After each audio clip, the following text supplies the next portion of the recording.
ఒంటరి ప్రార్థన, ఓటమి లేని ప్రార్థన, ఒలీవా ప్రార్థన, ఓదార్చే ప్రార్థన.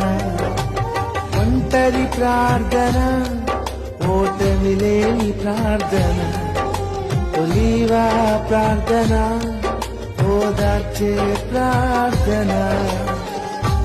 ఏకాంత ప్రార్థన, ఎదురులేని ప్రార్థన, ఏకాంత ప్రార్థన, ఎదురులేని ప్రార్థన, ఏక మనసుతో చేసే యేసయ్య ప్రార్థన, ఏక మనసుతో చేసే యేసయ్య ప్రార్థన. ప్రార్థన